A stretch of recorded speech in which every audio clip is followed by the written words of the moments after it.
doing things for other people and to make them happy is beautiful. And I really encourage people to do that. But being responsible for other people's happiness is a total different story. I had those two associated. And I grew up thinking that one of my roles was to make other people happy. So when I failed, sometimes, and that was one of the failures, sometimes, okay, I'm failing, I'm not making this person happy. I really had to learn that I can bring water to people, but I cannot them force to drink it. I can do things for them, but it's up to them to be happy or not. So, learning that happiness is our own responsibility, and that means it's other people's responsibility too, that was a big lesson. And again, I encourage everyone to do acts of kindness, to be grateful, to do things for others, to make other people happy, but not because it's your responsibility. Just do that from your heart. Welcome to Season 2 of the Amani Experience Podcast. In this podcast, you will experience wisdom, advice, and stories from creatives all over the world. Your host is the award-winning Amani Roberts, who is a DJ, music producer, professor, voracious book reader, and a skilled chef. On the show, we love to share the stories of creative professionals, especially people who have gone from the corporate life to the creative life. Once again, welcome to Season 2 of the Amani Experience Podcast. Welcome to episode 70 of the Amani Experience Podcast. For this episode, we have Clara Naum with us today. Three of my favorite things that Clara discussed with us is how she shared how you should not believe everything you think. I thought that was a great quote and a great sharing she had.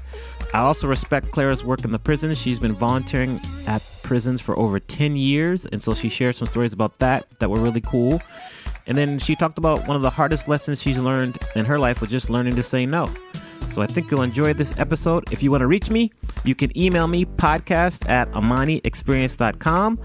Please remember to rate, review the podcast on iTunes or the platform that you're listening on. Tell a friend about it. And thank you very much for listening. To the show we go.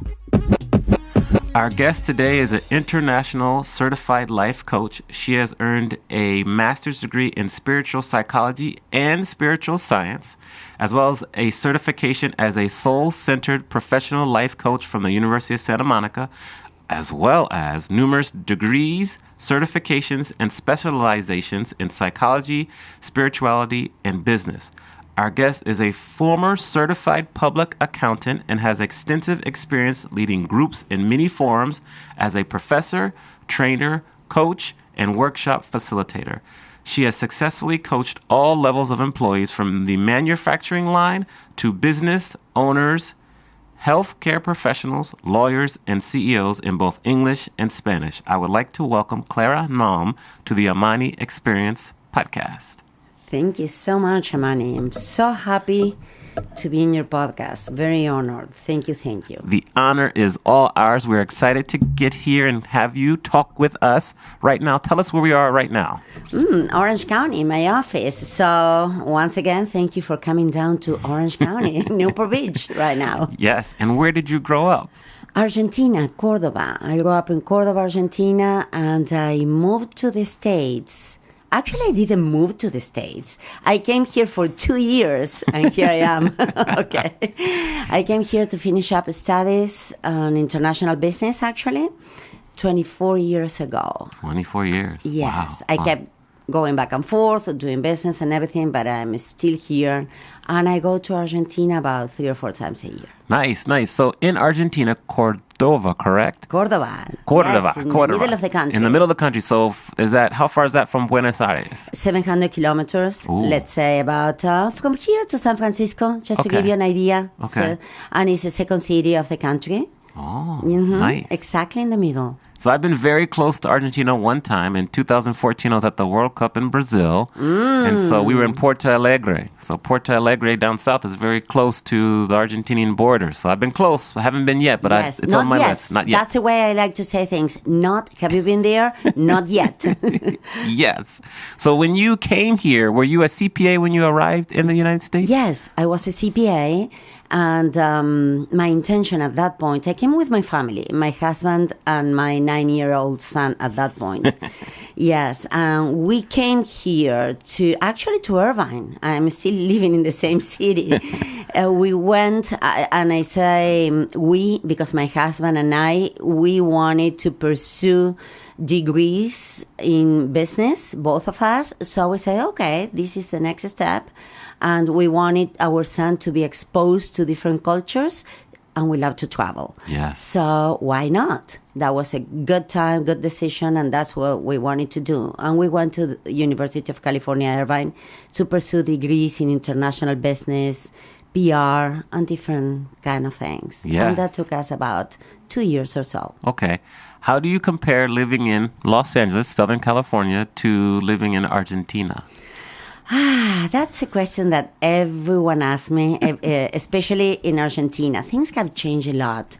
I would say that with globalization, technology, and everything, things, except the family thing, other things are very similar.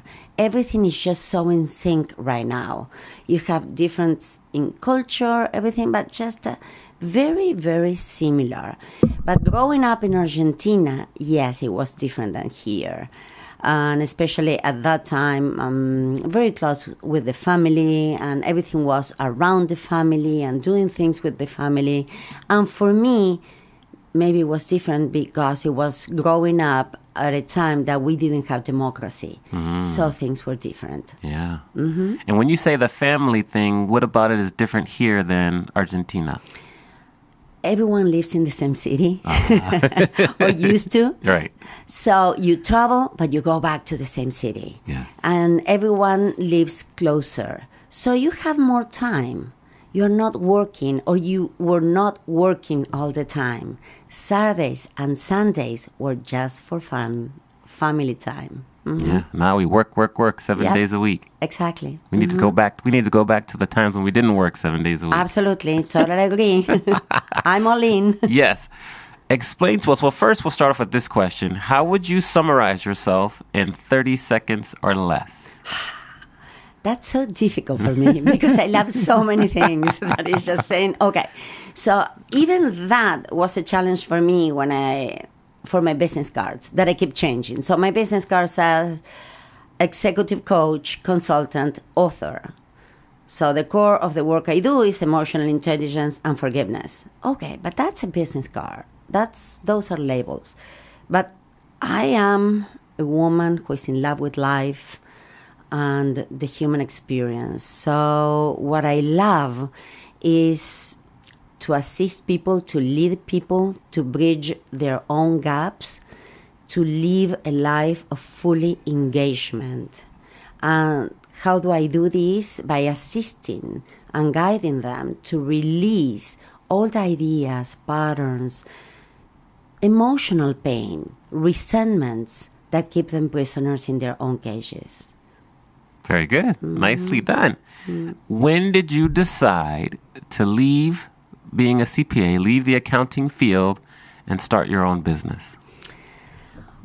I don't even know if it was, I can just pinpoint to the moment, because I think that I never wanted to be a CPA. I embraced it, I did it. As I said, growing up in Argentina during a time that there was no democracy. So my parents led me to go into a very traditional career.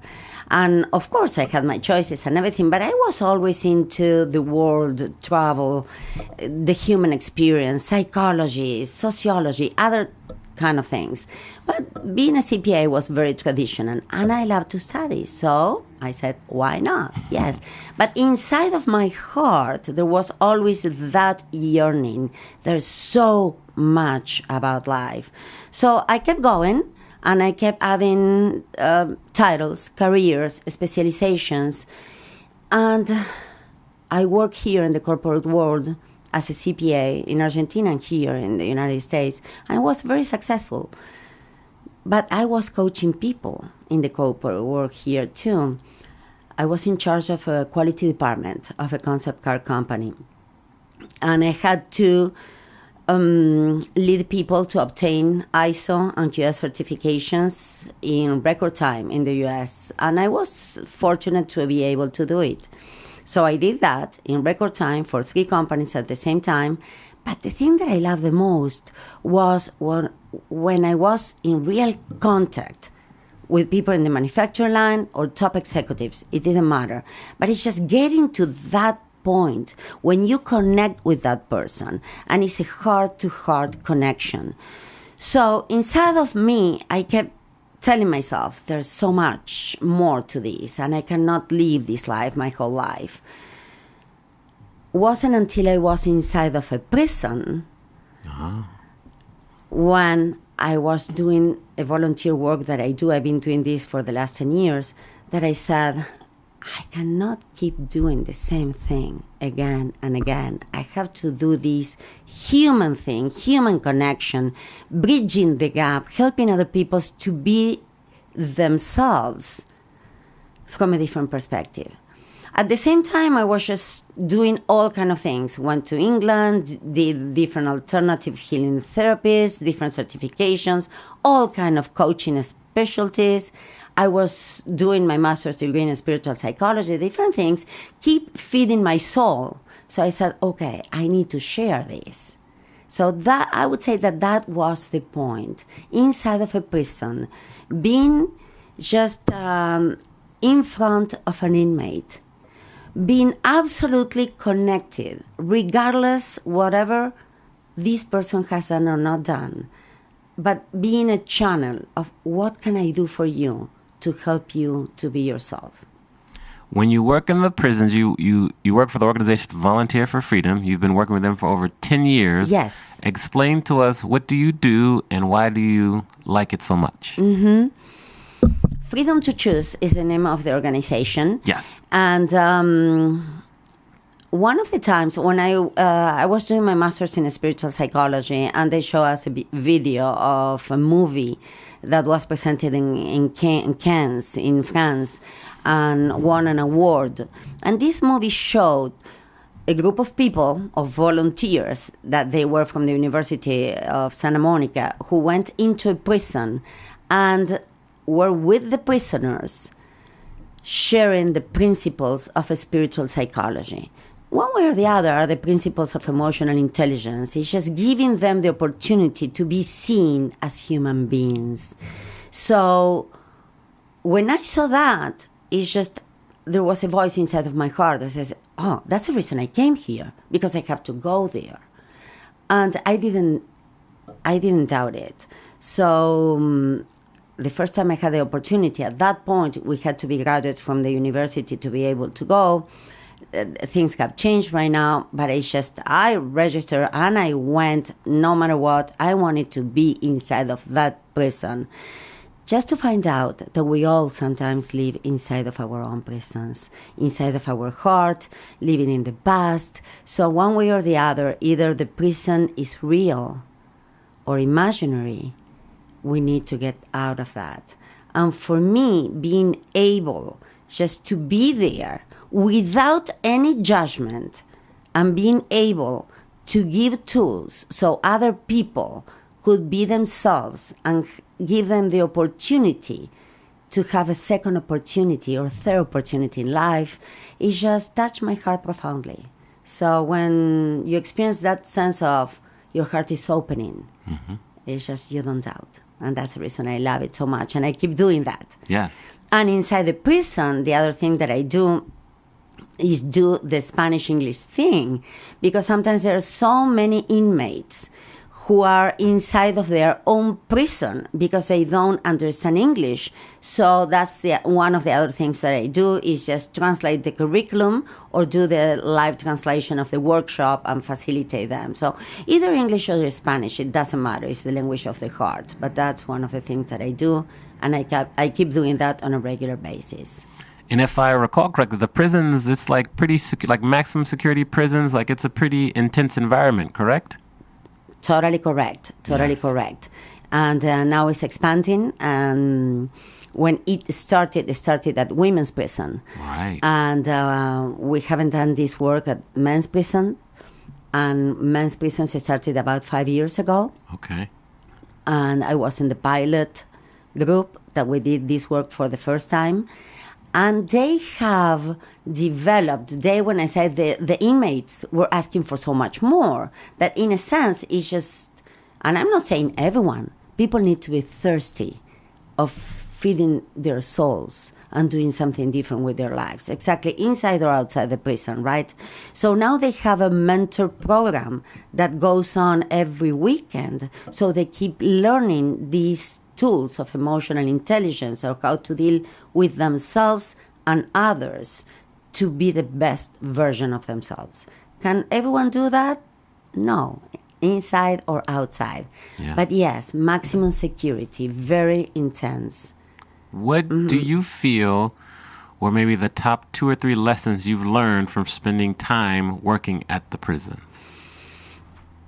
I have learned a lot about myself. And I have learned to trust my inner voice. I have learned to trust the power of living a life without judgment. And I have learned that oneness really exists.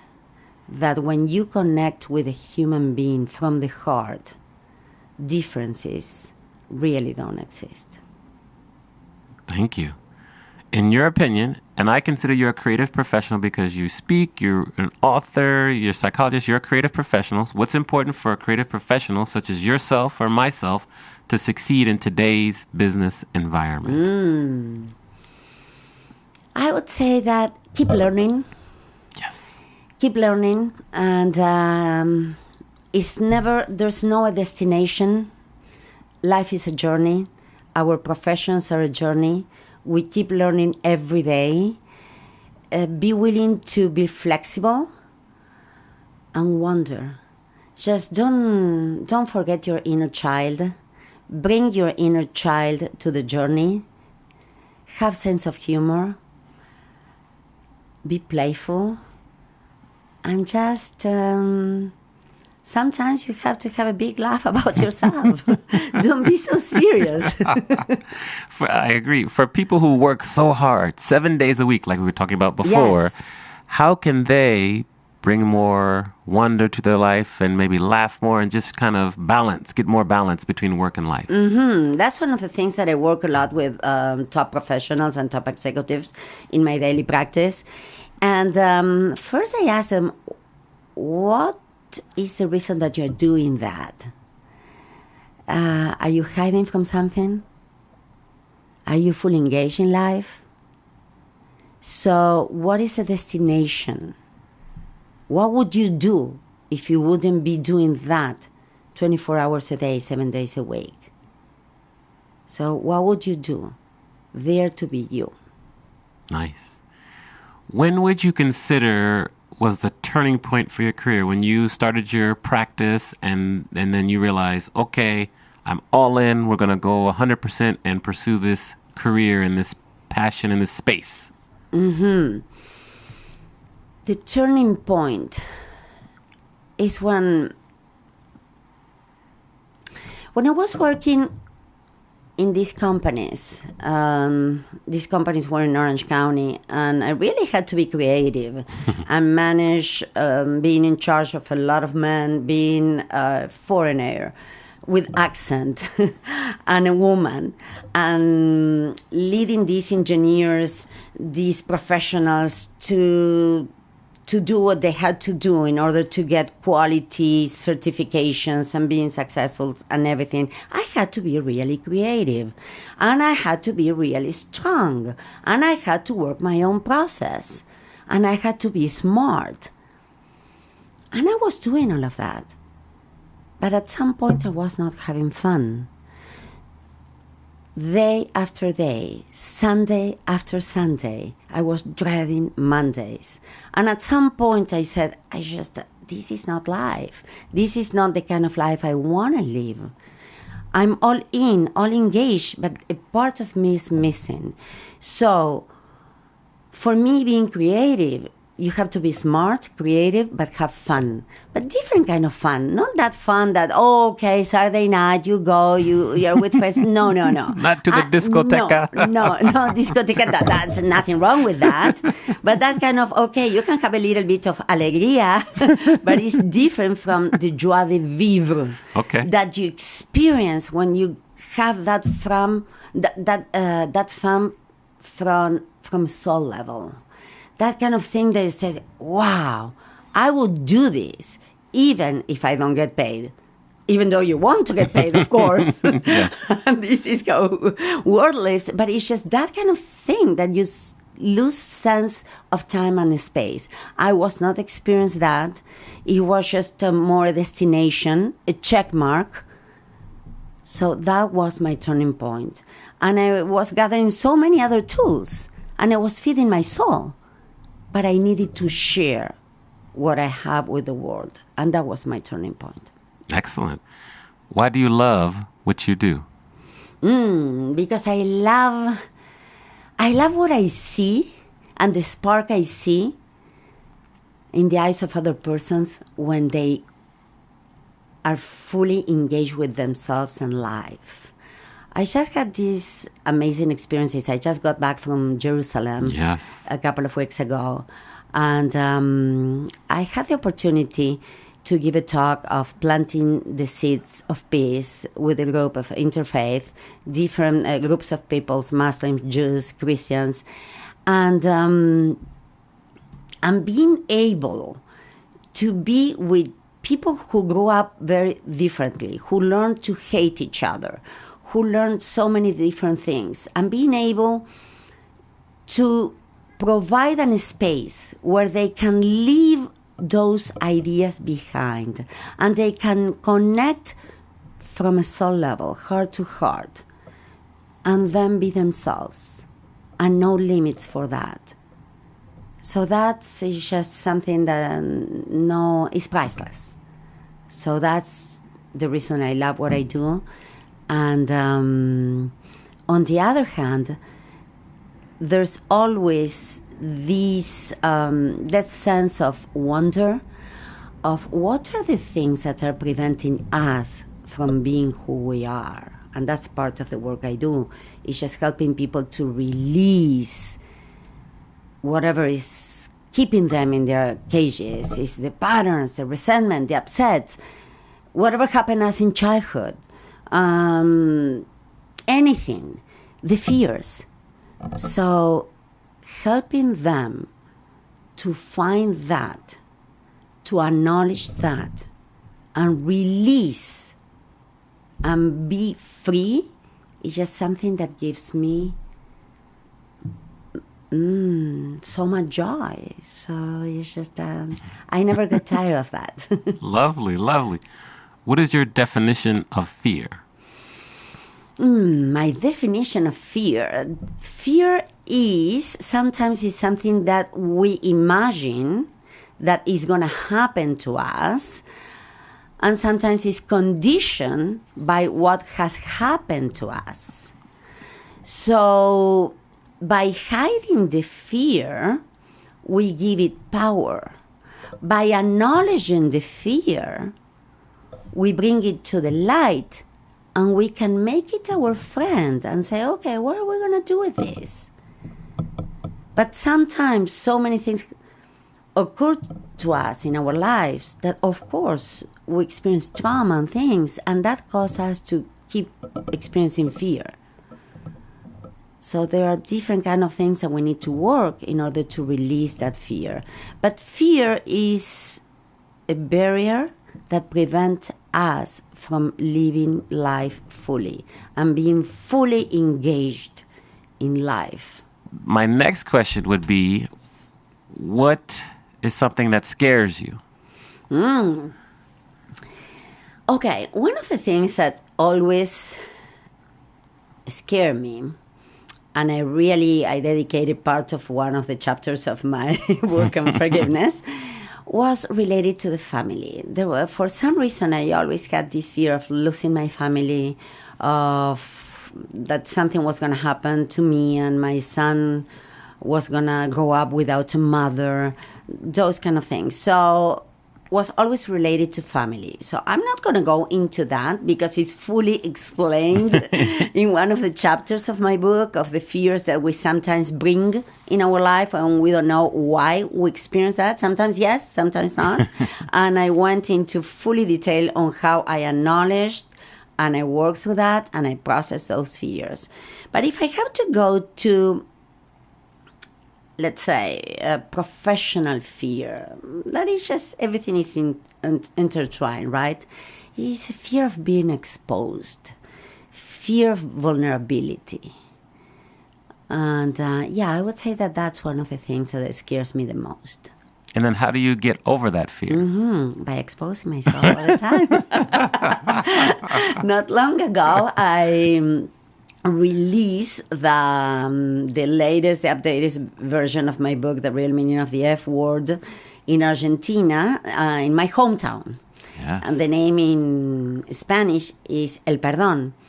And doing this in my hometown, and this book is about forgiveness, and I use real case stories, and it's a guide on how you go through life, and not just forgiveness, but in order to create the life you want. But I use myself. So at some point, I was really scared to publish the book. I said, am I going to use myself? But I thought, this is what I'm doing for others. I'm teaching or leading or inspiring others to be themselves. So it's not just about you, about them. I have to be on the table too. And I use certain parts of my life that were very difficult and were very tender. I felt very tender, very vulnerable. So I use those examples among others, right? Inmates, people who survived the Holocaust, the regular things of everyday life, people who suffer abuse, physical, emotional, and sexual abuse. So, but I said, okay, I'm going to use myself in service to others. That was in service to myself too. And I decided to be vulnerable in that way. That when you're vulnerable, reality is that you are being strong inside. And by exposing myself, I was able just to overcome at that moment the fear of being exposed. That sometimes it's just over right away. No, it's again and again and again, ongoing basis. Yes. What is your definition of forgiveness?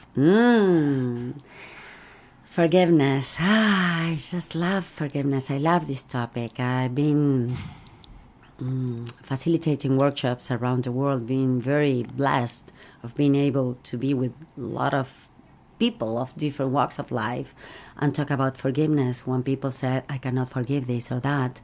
So one of the things that I say is forgiveness is the best gift that you give to yourself.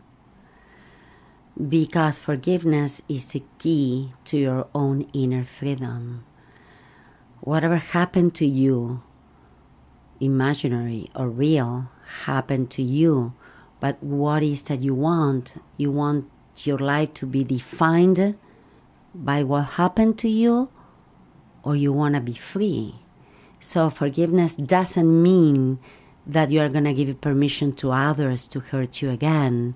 Forgiveness means that you are going to free from that so you can create the life that you want without the emotional suffering.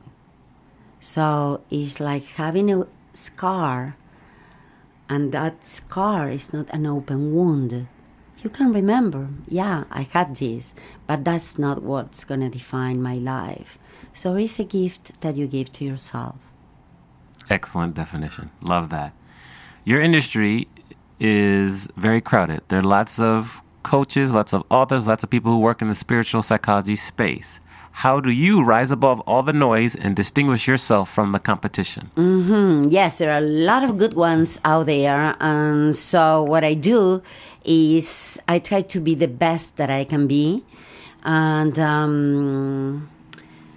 not comparing myself to others, but I keep working on myself. So I keep doing my personal growth thing. Whatever I tell others to do, I keep doing that with myself. And like when you go to yoga, they say this is not to compare yourself to others, to be better than others, but being the best version of myself.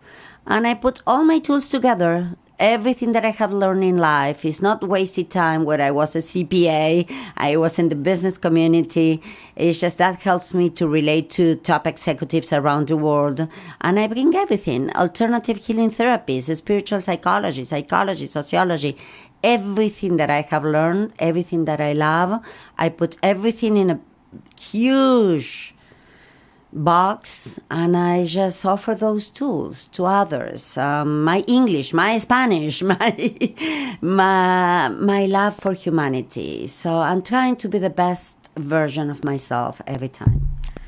For people who struggle, especially with social media and all these images and things out there, people who struggle with comparing themselves to others, what advice do you give them to kind of get past that?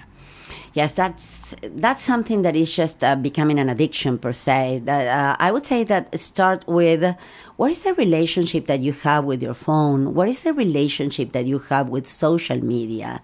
So I would start with what is causing these first. And then really, when you are fully engaged in the life of others, you cannot be fully engaged in your life. So I would start by detaching myself from the idea of others. What is that I have to do? How do I have to look? What do they say? How are they living their lives? So I will take a break, meditate on my own life, go inside of my heart, breathe in deeply, and really do everything that I need to do in order to connect to myself. And really, really observe yourself. What is the relationship that you have with social media and with your phone, with your computer? And detach from that so you can connect with yourself. How has a failure or an apparent failure set you up for later success? Do you have a favorite failure of yours? Okay, there's one thing that I could just talk about different things. And as I said, there are so many things that I have shared in my book. But it's just, there's one thing. When I came to this country, I learned English. For one reason or the other, I always wanted to learn English since I was a little child. At that point, going back in Argentina, a very long time ago, that was kind of, do you want to learn English? Why? So I really begged my parents to learn English when I was 5. And I took classes. I was an avid reader, avid student, so I read books in English, everything. So when I came here to the States, I said, not a problem. In just a few months, I'm going to speak like an American. Wrong. Okay, after a few years. And for me, very similar to what you said, I wanted to be like others. In a sense, I didn't want to have this accent. So for me, not being able to lose my Argentinian accent or speak like an American, I took it as a failure. So I went to UCI to take accent reduction classes. Wow. Yeah. And I met Chinese people, so I ended with more Chinese accent at that point. People from Britain, and that made me think, okay, they invaded English one way or the other, and they want to seem like Americans. So I learned that after 13, your vocals are kind of frozen. So that was very different. So I learned acceptance. So by me not being able to lose my accent, that helped me out that, okay, I'm being exposed. And that means that sometimes I'm going to have to explain, oh, I'm come from other place, and use it to my own advantage. It's just embracing different cultures, different things, and accepting the imperfection of perfection. Wow, that's a great story. Thank you for sharing. Interesting. That's very interesting. Thank you. As you become more successful, you acquire more critics. We call them haters. Mm-hmm. How do you handle your critics? Now you have a book out, you teach, you work with all these high-powered executives, you get more critics. How do you handle your critics? Yes, I know that. Yes. Okay. We can do that in several ways. Sometimes you get really hurt when you listen to something and you feel, oh my God, I've been doing so much, working so hard. People don't even know me. What do they say that? This is so unfair.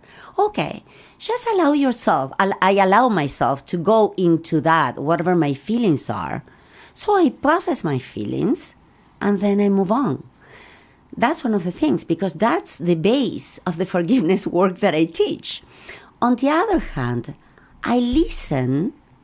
I'm not involved in what they say, but if they have something to say, I just take it as feedback. Sometimes there's something I can learn from that. And if there's something I can learn from that, or sounds interesting, I take it. Mm-hmm. And if it is not, I let it go. I'm not going to say that sometimes, oh, it's so much fun. I like it when they don't like me. No, that's not true. But it's just, in a sense, is okay. What is this meaning at this point in life for me? Do I have to really listen to all of this? For instance, an example, when I just published my book in Argentina, there have been several moments in my life. But for instance, the latest one, publishing El Perdón in Argentina. Some people said, why are you using yourself? You didn't need to tell that story. Why do you do that to yourself and to others? So instead of being upset about that, I just learned that sometimes people have trouble to face their own fears. So it's easier for them to judge and be naysayers. You shouldn't have done that. You shouldn't do this. Why? Because sometimes it's so difficult for me to face my own fears, my own failures, my own things in life. So that was very inspiring for me too. And I said, oh, okay, what am I doing? Am I doing this I'm taking the higher road? So that's what I do when I listen to critics. I listen. Is there something for me to learn? Feedback, positive, negative. I process my feelings and I let it go. Great. I love it. Tell us about the darkest time in your life. How did you get through that? And what did you learn from that experience? Mm-hmm. Okay, darkest times. I had several opportunities when I really felt that, how am I going to get through these? Very, very difficult moments. And the only thing, for instance, a family secret came into life. I was going through difficult times at home. My husband was having health issues, financial issues, huge embezzlement that he was going through, different kind of things. So it's just let's say, our own earthquake and tsunami together. So, and I was just moving forward, no matter what. Just taking everything in and one step at a time. Just being present on whatever I was living. But at that point, something showed up in our lives and came to reality. It was a big family secret. And I talk about that, and that was one of the critics. I usually have said that in the book. But the thing is okay, what am I do with this? How am I going to handle this? So I gave myself permission to experience my emotions and my feelings. But I told myself, this is coming for something. And it's just one step at a time. Use your tools. Trust. And keep moving. Keep moving. Use forgiveness for yourself and others. Keep moving. Stop when you need to stop. Cry when you need to cry. Do your thing. And just smile no matter what. That kind of a smile that comes from the heart. Because it's just, and that's something that I always tell my son, is just, you might be going through rough times, difficult times, but just go to the mirror and smile to yourself. Love yourself through all. And when you smile, it's just very difficult to be upset. Everything changes. And it doesn't mean that you're not honoring what you're going through, but just give yourself, nurture your soul, so you can have that resilience that is going to help you out to move forward and see the light. And know that the light is always there. Maybe you're not aware of that right now, but it's not at the end of the tunnel. It is around you. But in order to see the light, you have to be the light. So that's one of the things that I keep doing. Who was the most influential person for you growing up? My parents were very influential for me, very influential, both of them, in different ways. They love travel. They love, even at that point in life when travel was not the common thing, just to know different cultures and to embrace life fully. They were both hard workers and very loving. So they were very, very influential in my life. And my mother had inner strength and that sense of never give up. And my father had this thing of this joie de vivre, sense of humor, and going through life. Even, and I would say, not growing up, I learned a lot of how he died, the way he ended, or the way he experienced his last years with so much resilience and this sense of embracing life fully and connecting from the soul and being kind and gentle regardless.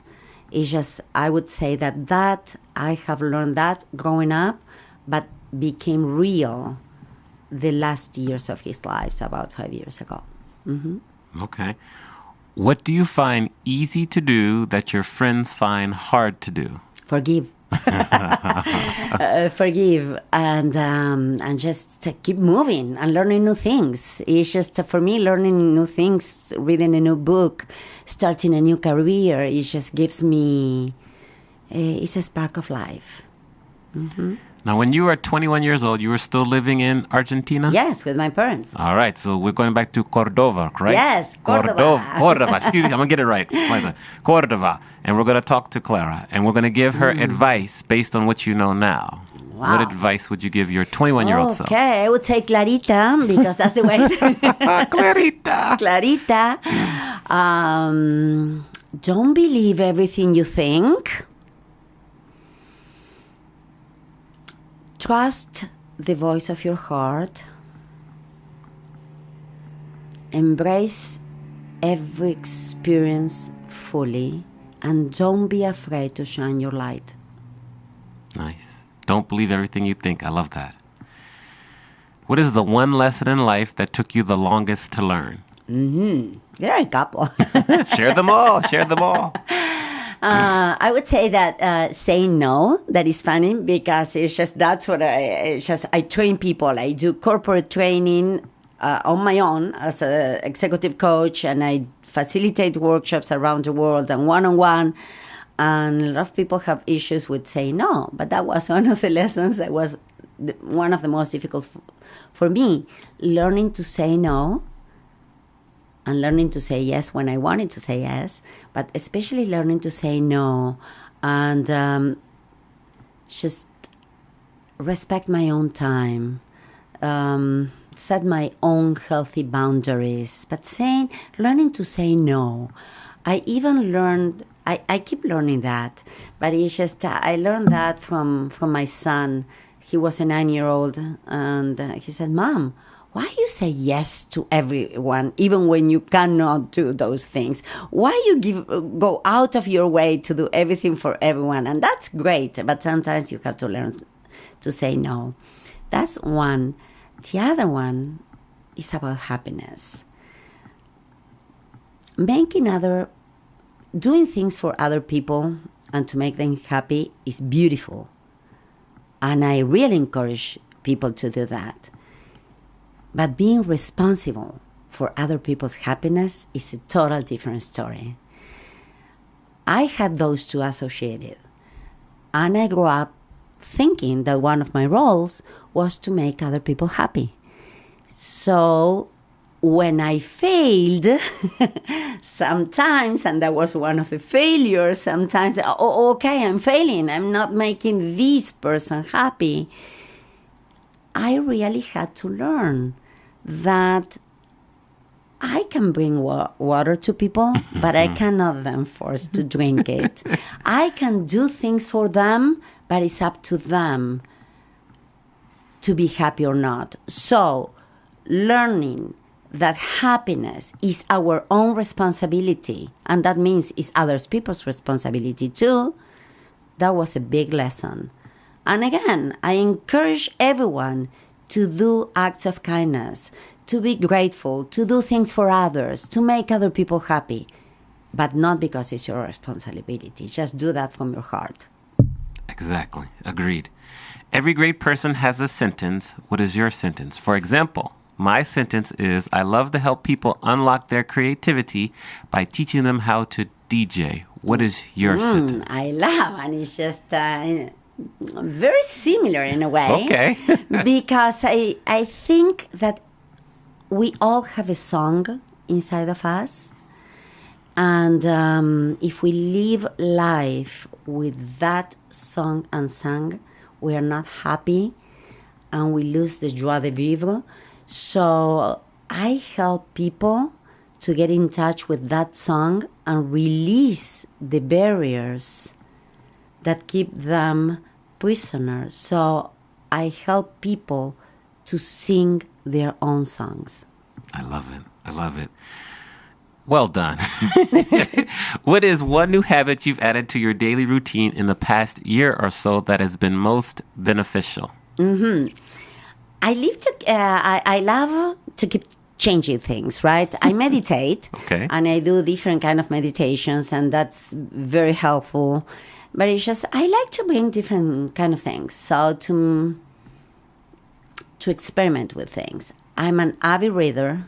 I have my office back there is full of books. My house is full of books. But sometimes it's just I cannot keep rereading, right? All of them. So the new habit is, and I started this year, I've been done it in the past, but not in a consistent way. I come to my office or my library at home and I pick one book, random book, and I open a page and I read either a paragraph or the whole page. And just that, I look for inspiration. What is the message? What's the inspiration? So that's one of the things. And the other thing is just the same thing with this. So I keep these that are phrases from authors, different kind of things. So I pick a card. Okay. And I read one. So let's do one. Let's do one. Let's do one. Okay. This one says, cherish your visions, cherish your ideals, cherish the music that attire in your heart, the beauty that forms in your mind, the loveliness that drapes your purest thoughts.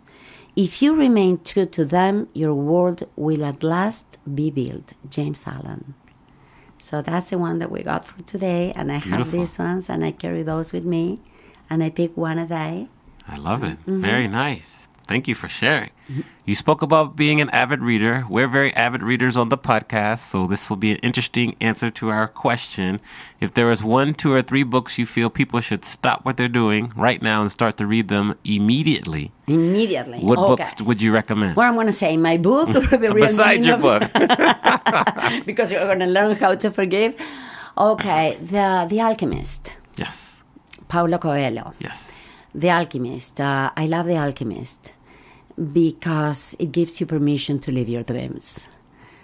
And one of the things that I have learned, and I love to reread The Alchemist, because it shows you that the fear of suffering is even worse than suffering itself. And don't doubt it. Go, live life. It's a journey. It's an adventure. And obstacles are the way that you're going to be learning about that. It inspires you to live your dream. It does. Any other books? Man Searching for Meaning. Victor Frankl. Yes. And Victor Frankl is the base of the work that I do, my volunteer work, and keeps inspiring me. It's just... whatever happens to you is not what happens, but what are you going to do with that? So it just applies every single day of our daily life. So I find inspiration in that book for everything that happens and how to live life. Yes. Now, if we're going to go to a mountain and we're going to look back over your career, your life, and pick one of your most defining moments, what moment would you pick so far? Because there are more to come, but so far. More to come, yes. My career. Okay, my defining moments in life are always related to my family and the life that I have, the family that I have, my son, being married for 36 years, all of that. If I go back to my career, it's just... giving a voice to my heart and publishing a book that is a message to the heart of people. And so that's something that it was inside of the closet for 4 years. So that's something important for me, giving myself permission to be seen. Yes. And to inspire the world with that. And the other thing is going to different parts of the world, like this last time in Jerusalem, and being able just to be in touch with different kind of people and with the heart fully open. Share with them my heart so they can share. So I give them permission, in a sense, to give to share their heart with others. Excellent. Tell people how we can find you. Tell us about the book, where we can get your book, and where you are on social media. They can find me on my website, claranaum.com, Instagram, Clara Naum, Facebook, Clara Naum Consulting. My book is on Amazon. Yes. And yes. Very good. We'll leave a show link to the book and all the links as well. Now, are you a baseball fan or more football? When you say football, are you talking American football? Football. No, con Messi. Con Messi. It's con Messi. Okay, con Messi. I would say, yes, football. I don't have a clue about baseball, but it's just I'm an American citizen, so right. I should know. Right. No. So, con football with Messi. Messi has already been announced. He's walked out to the field. Now they're announcing Clara.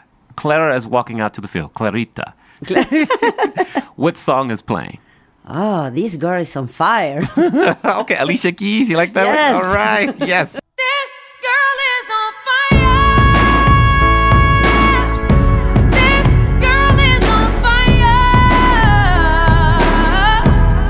She's walking on fire. This girl is on fire. Yes. Good. First time I listened to that song, I got goosebumps when she was performing that one in England. It's just the first time I listened to that Yes. song, it's just, oh, wow, everything just, yes, this girl is on fire, no doubt. All right. Well, before I ask the final question, I just want to say thank you for being on our show. It's been a pleasure. You're very inspirational. I know it took us a long time to connect because you travel, I travel, but thank you for your persistence and our resilience together. And I just love your story. I can't wait to read your book. I think the work that you do both with the professionals as well as in the prison is admirable and very inspiring. So please keep doing that and keep in touch. And we let our guests take us home, leave us with any last minute words of wisdom or advice. So I'll say thank you again and take us home. Thank you very much. It's been a real pleasure, a heart-to-heart conversation. Thank you. And I would say, don't be afraid to be yourself. Don't be afraid to expose your heart. Keep on moving. Keep on doing. Love it all. And take risks. Love it. There are no failures. There are no failures. Thank you. Thank you. Thank you for listening to the Amani Experience podcast. You can check out the show notes on amaniexperience.com/podcast. Feel free to email us at podcast@amaniexperience.com. Please remember to leave us a review on the platform you are listening on and share this podcast with anyone you feel would benefit from listening. See you soon for our next episode.